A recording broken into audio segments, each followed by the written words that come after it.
Hi friends, అందరూ ఎలా ఉన్నారు? బాగుంటారా? ఈరోజు special Arabic style chicken machboos చేస్తున్నాను.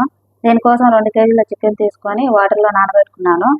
ఫ్రోజన్ చికెన్ కాబట్టి ఐస్ కరిగితే కట్ చేసుకోవడానికి ఈజీగా ఉంటుందని ఐస్ కరిగిపోవడానికి ఒక అర్ధగంట సేపు పక్కన పెట్టుకున్నాను చికెన్ని.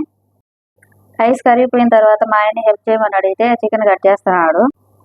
మన ఇంటి దగ్గర అయితే ఫ్రోజన్ చికెన్ ఉంటుంది కాబట్టి వాళ్ళే కట్ చేసిస్తారు, మనకు ఎలా కావాలంటే అలా. ఫ్రెష్ చికెన్ అయితే వాళ్ళే కట్ చేసి ఇస్తారు. ఇలా ఫ్రోజన్ చికెన్ ఇలా కోడి తీసుకుంటే మనమే కట్ చేసుకోవాలి. చికెన్ మజ్బూస్కి మీడియం సైజ్ ముక్కలు అయితే బాగుంటుందని ఇలా కట్ చేయమన్నా. రెస్టారెంట్లో అయితే ఒక కోడి ముక్కలుగా 2 ముక్కలుగానే చేస్తారు, కానీ నా స్టైల్లో డిఫరెంట్గా ట్రై చేస్తున్నాను. చికెన్ కట్ చేసుకున్నాక బాగా వాష్ చేసి పక్కన పెట్టుకున్నాను.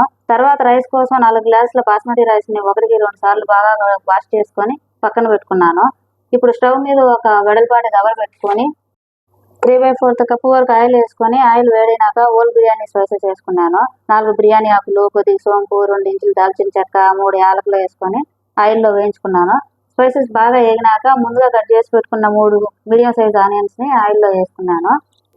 సాల్ట్ వేస్తే ఆనియన్స్ తొందరగా వేగుతాయని తగినంత సాల్ట్ వేసుకొని మాడిపోకుండా ఉండాలని కలుపుకుంటూ ఉన్నాను. ఈ రైస్కి ఎక్కువ ఆనియన్స్ ఏం అవసరం లేదు, మనం బిర్యానీకి చేస్తాం కదా, ఆ విధంగా ఎక్కువ ఏం అవసరం లేదు.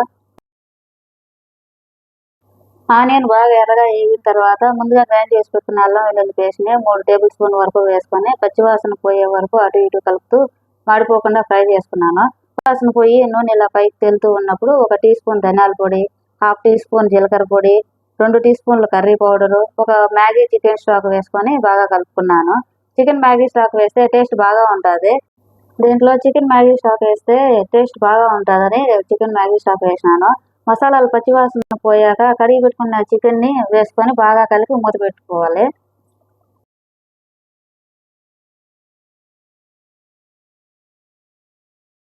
మధ్య మధ్యలో మాడిపోకుండా కలుపుకుంటూ ఉండాలి.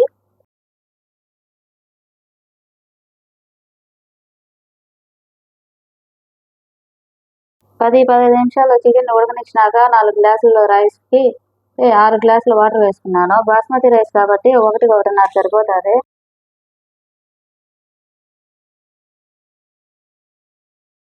తర్వాత ఒక మీడియం సైజ్ టమోటాని ముక్కలుగా కట్ చేసుకొని వేసుకొని చికెన్ ఉడికించుకున్నాను.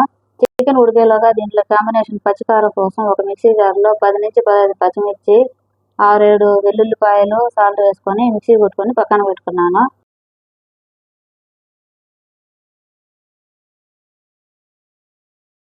ఇప్పుడు తక్కువ కోసం ఇంకొక మిక్సీ జార్లో ఆ టమోటాలను ముక్కలుగా కట్ చేసుకొని పచ్చిమిర్చి, వెల్లుల్లి వేసుకొని మెత్తగా గ్రైండ్ చేసుకున్నాను. ఇప్పుడు తాలింపు కోసం స్టవ్ మీద కడాయి పెట్టి తగినంత ఆయిల్ వేసుకొని ఆయిల్ వేడైన తర్వాత తాలింపు దినుసులు, కరివేపాకు వేసి వేయించుకున్నాను. టమోటో పేస్ట్ని కూడా ఇందులో వేసి 1 టీ స్పూన్ మిరియాల పొడి వేసి టమోటో పచ్చి వాసన పోయే వరకు ఉడికించుకున్నాను.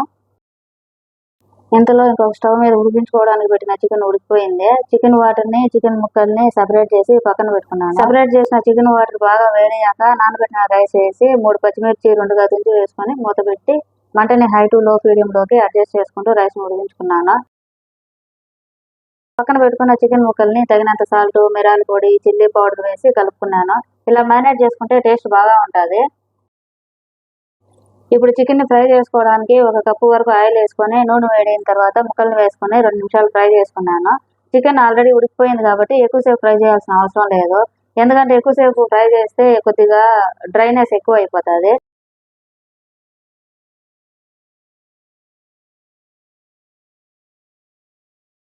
చేసుకున్న ముక్కల్ని ఉడికించిన రైస్ పైన వేసుకున్నాను. అంతే, సింపుల్ టేస్టీ మజ్బూస్ రెడీ అయిపోయింది. ఏం ప్రదీప్ ఈరోజు ఏం స్పెషల్?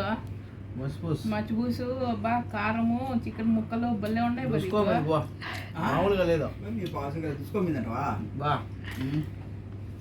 సలాతా అన్ని బా. ఈరోజు అంతా సండే స్పెషల్ అయితే